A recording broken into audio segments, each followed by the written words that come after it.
Marissa and Trevor are sitting at their kitchen table on a Tuesday evening. There's an envelope on the table that neither of them wants to touch.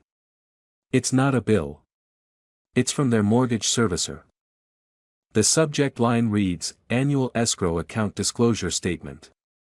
That's quite possibly the dullest string of words in the English language. It's also the reason they're about to have one of the toughest conversations of their marriage. Trevor opens it. Their monthly payment just jumped by $37. Not their rent. Not some adjustable rate loan. Their 30-year fixed mortgage, the one their loan officer swore was locked in. They didn't refinance. They didn't miss a payment. They didn't sign a single new document. Nobody even called them. The interest rate on that loan is exactly what it was on closing day, down to the decimal. It will still be that same number in 2056. The rate is locked in. The payment is not. My name is Yank. I've spent an unreasonable amount of my life reading mortgage paperwork nobody is supposed to actually read. If you own a home, or you're saving to buy one, hit subscribe and drop a like. Today we're breaking down the trap that catches almost everybody. I want to flag one thing now that we'll circle back to at the end. There was a single line on Marissa and Trevor's closing paperwork that predicted this exact night. They saw it. They initialed next to it. Nobody explained what it actually meant. Let's start with the uncomfortable truth, none of this was really a mistake. Here's how homes actually get sold in America. You don't buy a house. I know it feels like you're buying a house. You tour it, you fall for it, you argue about it in the car on the way home. But at the moment you actually decide, what's being sold to you isn't a house, and it isn't even a price. It's a monthly number. Everyone involved in that transaction has figured out that you make your decision based on one figure, and that figure is your payment. So your payment is what gets engineered, almost down to the dollar. And I don't mean that as a conspiracy theory, I mean it in a documented, publicly reported, said out loud on an earnings call way. D.R. Horton is the largest home builder in the country. In their fiscal fourth quarter of 2025, roughly 73% of their buyers received a mortgage rate buydown. 73%. That's not a promotion, that's the business model. Their communications executive told investors they were leaning harder into advertising a 3.99% rate, and that the average rate sitting in their backlog had dropped below 5%. Meanwhile, their gross margin on those homes fell to around 20%, down from nearly 27% a few years earlier. Read that twice, because it's the entire game in two numbers. They spent enormous amounts of their own profit lowering your payment. They did not lower your price. That isn't sloppiness, it's precision. Slashing your sticker price by $40,000 tanks the appraised value of every other home in that development. Spending $30,000 buying down your rate moves your monthly number the same distance without ever touching the comps. You feel relief. Your neighbors keep their valuation. The only casualty is your understanding of what you just agreed to. So you sign, feeling responsible, because the payment fit. And here's what nobody warns you about, the payment you qualify for is not the payment you're going to make, not because anyone lied to you, but because of everything hiding inside it.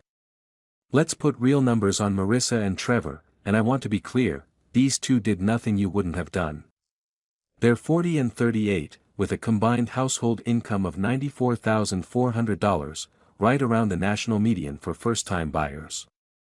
They waited. They saved. They put 10% down, which today is somehow above average for a first-time buyer. They bought at $412,000, below the national median existing home price.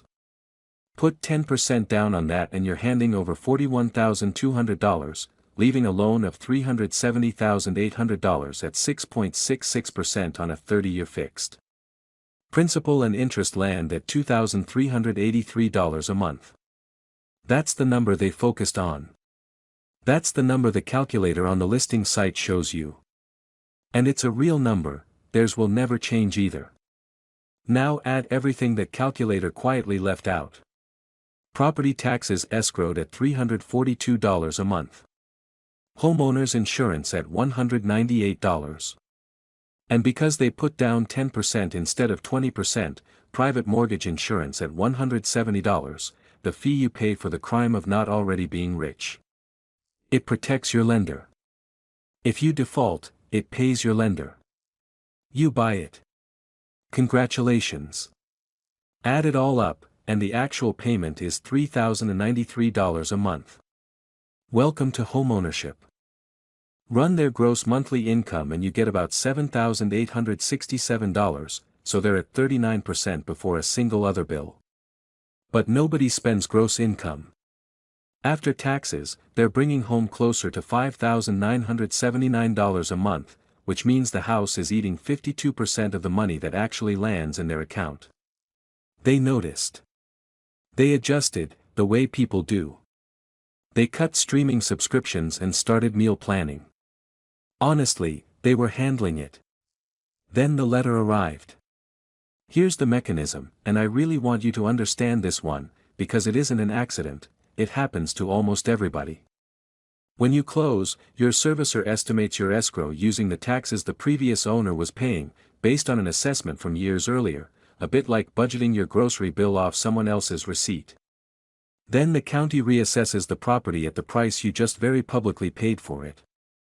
Marissa and Trevor's tax bill jumped from $4,100 a year to $5,350. Their insurance renewed 25% higher, from $2,370 to $2,960. So their escrow account came up $1,840 short.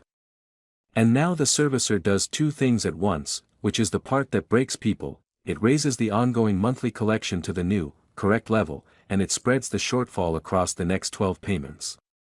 So you pay the increase, and you repay the increase, in the same month. Technically that's one payment. It does not feel like one payment. That's the $37. Their payment is now $3,399, 57% of their take-home pay, locked in. And if you're thinking Marissa and Trevor just got unlucky, they didn't, and neither will you. Analysis from Intercontinental Exchange found that as many as 65% of homeowners are carrying an escrow shortage, averaging around $2,157. Escrow amounts nationally are up roughly 45% since 2019. So if yours hasn't moved yet, it's coming. Their chief economist put it about as plainly as it can be said: people think of a 30-year fixed-rate mortgage and assume housing costs are fixed. Your rate is the buckle. Your payment is the whole car. And insurance is doing most of the damage. According to ICE Mortgage Technology, average property insurance for mortgage holders has climbed to nearly $2,370 a year, about 9.6% of the average monthly mortgage payment, the highest share ever recorded. Over 5 years, insurance costs jumped roughly 70%, while the principal portion rose just 23%. In roughly 1 out of every 10 markets in this country, the escrow piece of the payment is now bigger than principal and interest combined. In those markets, you're paying more to keep the house than you paid to buy it. I'll be careful here, because this is where a lot of videos get sloppy. Nationally, the GAO found that premiums roughly tracked inflation through 2024.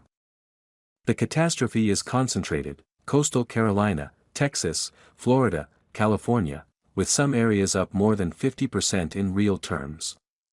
So if you live anywhere with wind, water, or wildfire risk, the national average is lying to you in the comfortable direction. An average is a very reassuring thing to drown in. Now let me bring in Sanaa, because there's a version of this trap that's worse, and it's the one people choose specifically because it looks safer. Sanaa is 34, single income, and she did the thing you're supposed to do. She looked at $400,000 houses, decided the maintenance would eat her alive, and bought a 2-bedroom condo for $268,000 instead. Principal and interest, $1,550. HOA dues, $385. She budgeted for all of it. She was fine. Then her building got inspected. Post-Surfside, Florida and a growing list of other places now require structural inspections and fully funded reserves. Reserve waivers are gone, and a reserve waiver is basically the polite term for 30 years of agreeing not to think about the roof. So buildings that had quietly been underfunding themselves since the 1990s suddenly had to face the number. Turns out the roof had been keeping score. Her dues went from $385 to $610, an extra $2,700 a year. And she didn't get a vote on any of it. Then the special assessment landed, $41,000 for her unit. Financed over 5 years, that's another $831 a month. And if you own a condo anywhere, this is your warning shot. Roughly 40% of Florida condo owners have faced a special assessment in the last 3 years. Some Miami-Dade buildings have issued assessments north of $100,000 a unit, and in a few cases approaching $400,000. Sanaa can't sell either, because buyers now ask about reserve studies, and lenders now care about the answer. Here's what should make you angry rather than scared: Sanaa wasn't irresponsible, she was the opposite. She bought less house than she qualified for, in a building with a pool she barely uses, precisely so nothing could surprise her, which is honestly more diligence than most of us manage. The structure she picked to protect herself was the one that had been deferring maintenance for 3 decades and calling it affordability. Her dues were locked in too, in their own way. Okay, so the payment moves. Painful, but survivable. Here's the part that decides whether any of it was worth it, and almost nobody runs these numbers. You're not just making a payment, you're supposedly building equity. That's the whole justification. It's why you tolerated the escrow letter, and it's why everyone in your life tells you renting is throwing money away. So look at what Marissa and Trevor actually bought in year 1. They paid $28,594 in principal and interest over 12 months. Of that money, $4,020 went to principal, 14%. $24,574 went to interest. That isn't a fee, and it isn't a penalty, it's just amortization. Interest is charged on your outstanding balance, and in year 1, your outstanding balance is basically the entire loan. You're renting money, and the bank collects the rent up front. So when does your payment finally start working for you? On this loan, the month your principal portion finally exceeds your interest portion is month 236, year 19.7. You'll be closer to your second mortgage than your first before most of your own money starts landing on your side of the table. Sanaa's version is worse in a way that's easy to miss, and it's the same problem wearing a different hat. Her $41,000 assessment isn't a mortgage, so not $1 of that $831 a month buys her anything. Technically, she's a homeowner. Functionally, she's making payments on a roof she'll have moved away from before it's ever replaced again. Stretch Marissa and Trevor's loan across the full 30 years, and you're looking at about $857,800 paid on a $370,800 loan. $487,000 of that is interest. You pay 131% of the loan amount in interest, on top of the loan itself. And this is where the 5-year question gets brutal, because you probably won't be there for year 19. Say you have to move, job, family, whatever. After 5 years, the balance is down to about $340,700. Selling costs, commissions, transfer taxes, concessions, run somewhere near 8%.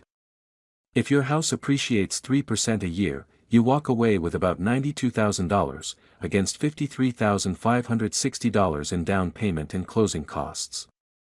That's a real win, not spectacular, but real.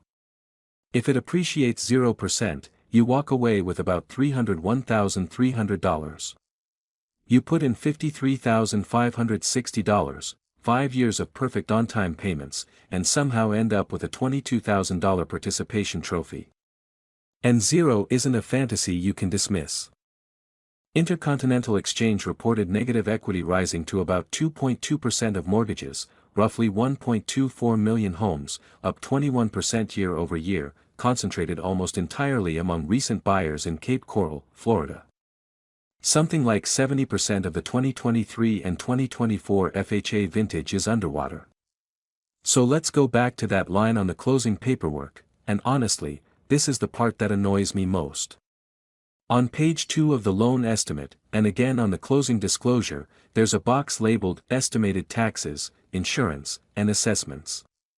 Right beside it, in small type, sits a line noting the amount can increase over time. Marissa and Trevor initialed it. Sanaa initialed it. Everybody initials it. It's disclosed. It's legally compliant. And it's completely useless, because by the time you reach it, you're 11 documents deep, your realtor is checking her watch, and the word estimated has never once in your life sounded alarming. That's the trap. It isn't hidden. It's disclosed in a way that guarantees you won't process it. Now I want to argue against myself for a minute, because a lot of finance content won't, and it makes people distrust the honest parts too. Homeownership genuinely works, and here's why. Forced savings is real, and you're not the exception. Almost nobody who says they'd invest the difference actually invests the difference. That ugly amortization schedule is a savings plan you can't skip, even on a bad month. Leverage is real. Marissa and Trevor control a $412,000 asset with $41,200 of their own money, so modest appreciation throws off an outsized return on their actual cash. And imputed rent is the one nobody talks about. Their principal and interest payment is frozen at $2,383 for 30 years, while rent on the same house keeps climbing. By year 15, that frozen number stops being a burden and starts being the best deal in the neighborhood. There's also research that's often quoted, finding that housing and equities have both returned roughly 7% real per year over 145 years, with housing far less volatile, a serious study. I'll just add the caveat: the headlines keep dropping. The housing number is gross, measured before the taxes, insurance, and maintenance you personally pay every year.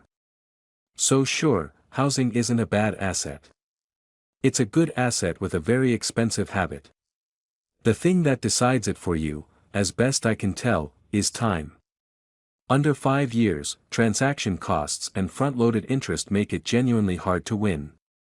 Past 7 or 8 years, forced savings and that frozen payment start doing serious work on your behalf. Median homeowner tenure now runs 11 to 12 years, so most owners clear that bar comfortably. The ones who get hurt are the ones who were sure they'd stay and didn't. So who's actually at fault? Because it isn't Marissa and Trevor, and it definitely isn't Sanaa. The honest answer is that nobody in that room is paid to say the word no. Your builder is paid to move inventory. Your lender is paid at closing. Your agent is paid on the price. And after all the noise about the commission structure settlement reshaping things, the numbers have barely moved. The system checked itself for damage and, of course, found none. The servicer who mailed that letter didn't set the assessment or the premium. Your county set one. A reinsurance market repricing climate risk set the other. Your insurer is mostly passing along a number that arrived from somewhere far above your zip code. There's no villain standing in the room. There's just a structure where the one number you decide on is the one number nobody is responsible for keeping honest. Which is why it has to be you. So run it yourself before you sign.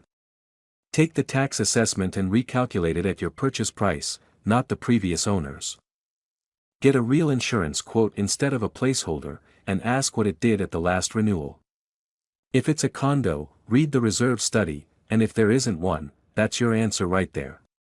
Then add 15 to 20% to your total escrow and ask whether the payment still works. If it doesn't, you didn't fail a test, you just found the number early, in a chair you chose, instead of at your own kitchen table on a Tuesday night. Quick reminder that I'm not a financial advisor, and none of this is financial advice. It's math, public data, and your situation has details I can't see from here. And if you're already in it, none of this is a verdict on you. Marissa and Trevor are going to be fine. They'll absorb the $37. They'll shop their insurance. They'll drop PMI in a few years once they hit 20% equity, same as you would. And somewhere around year 12, that frozen payment is going to start feeling like a superpower. Sanaa's road is harder and longer, and she'll get there too. Neither of them did anything wrong. They just believed a phrase. If you want more of this, my community is linked below, and there are people in there working through these exact numbers right now. Here's what I'd leave you with. We've been trained to ask one question when we buy a house: can we afford the payment? It's the wrong question, because there's an assumption buried inside it, that the payment is a fixed object sitting still. The better question is whether you can afford this payment when it's 15% higher, in a year you didn't plan for a reason that has nothing to do with you, because that year is coming. It comes for almost everybody. Your rate is locked in. Nothing else is. And the only real difference between the people it wrecks and the people it merely irritates is whether they saw it coming.